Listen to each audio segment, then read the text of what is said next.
முருகர் பக்தர்கள் எப்படி இவ்வளோ தைரியமா இருக்காங்க? ஒண்ணுமே இல்ல அவங்ககிட்ட. ஆனா எப்படி இவ்வளோ தைரியமா இருக்காங்க? ஒரு அசாத்தான தைரியம் இருக்குதே! எப்படி இருக்கும்?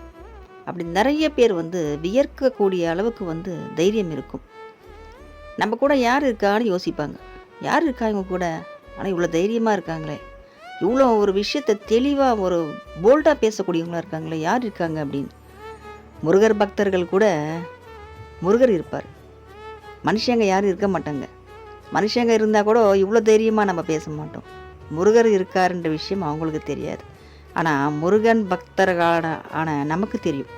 நம்ம கூட முருகர் இருக்காருன்னு. நிச்சயமா யார் ஒருவர் முருகனை உள்ளம் உருகி நினைச்சு வணங்குறாங்களோ, அவங்க கூட சத்தியமா முருகர் இருப்பார். முன்னாடி இருப்பார் நமக்கு முன்னாடி. நம்ம நடந்து போகும்போது நமக்கு முன்னாடி முருகர் தான் போவார். பின்னாடி முதுகெலும்பா இருப்பார். நம்மளுடைய வலது புறமும் இருப்பார், இடது புறமும் இருப்பார். அவர் தான் நம்ம முருகர் வணங்க வணங்க வணங்க நம்ம கூடவே இருப்பார். போகவே மாட்டார். எக்கணமும் கூட இருப்பார். கண்ணீரோடு நம்ம இன்னைக்கு நிற்கிறோம். யாரோட உதவியும் இல்லையே. எல்லா கதவும் மூடி தான் இருக்குது. யார்கிட்ட உதவியும் கேட்டாலும் யாரும் உதவி செய்ய வர மாட்டேன்றாங்க. உபத்திரம் பண்ணுறவங்களாம் நிறைய பேர் இருக்காங்க. உதவி பண்ணுறவங்க யாரும் பக்கத்தில் இல்லை. ஆனால் பார்த்த இடத்துலலாம் உபத்திரம் தான் பண்ணக்கூடியவங்களாம் இருக்காங்க. இந்த கண்ணீரோடு அந்த வாழ்க்கை, கண்ணீரோடு நம்ம இன்றைக்கி நிற்கிறோம்.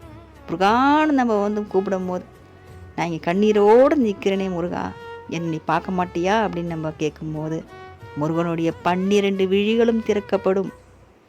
முருகனுடைய 12 விழிகளை நம்மளை பார்ப்பார். ஒரு விழி 2 விழி இல்லை, 12 விழிகளும் பார்ப்பார். நெருப்பு தீ பிளம்பு, அதை தீப்பொறி கிளம்ப நம்மளை பார்ப்பார். யார் என் குழந்தைய கஷ்டப்படுத்துறது? யார் என் குழந்தைய கேள்வி கேட்கறது? யார் நிற்பாங்க முன்னாடி? நான் இருக்கேன் என் குழந்தைக்கு. என் 12 விழிகளை திறந்து நான் பார்த்துட்ருக்கேன். யாரா வரீங்க வாங்கடான்னு நிற்பார் முன்னாடி. அவர் தான் நம்ம முருகர். உள்ள முருகி முருகான்னு கூப்பிடணும். கண்டிப்பாக வருவார். நம்ம கூடவே தான் இருக்கார். அதை நம்ம உணரணும். எல்லாரும் பார்ப்பாங்க, யாருமே எங்கள் கூட இல்லையே, இவ்வளோ தைரியமாக இருக்காங்களே. முருகர் கொடுப்பார் அந்த தைரியத்தை. இன்னி வரைக்குமே நம்ம தனியால் தான் இருப்போம். ஆனால் நமக்குள்ளே ஒரு அன்பு மாதிரி நம்மக்கிட்ட ஒன்று இருக்கும். நமக்கே நம்ம ஆறுதல் சொல்லிக்கிற மாதிரி இருக்கும். அதுதான் நம்ம முருகர். நமக்குள்ளே இருப்பார். நமக்குள்ளே இருந்து நமக்கு பேசிகிட்டே இருப்பார். நம்ம என்னென்ன செய்யணும்னு நம்மளை சொல்லிகிட்டே இருப்பார். அதனால் ஒரு விழி 2 விழி இல்லை, 12 விழிகள் நம்மளை பார்க்குது. முருகன் இருக்கார், ஆறுபடை அப்பன். நம்ம அப்பா நம்ம கூட இருக்கும்போது யார் நம்மளை பார்த்தா என்ன, பார்க்கலாம் என்ன, உதவி செஞ்சால் என்ன, செய்யலைன்னா என்ன, முருகர் வருவார். இந்த உலகத்தில் எல்லாரும் கெட்டவங்க கிடையாது. நல்லவங்களும்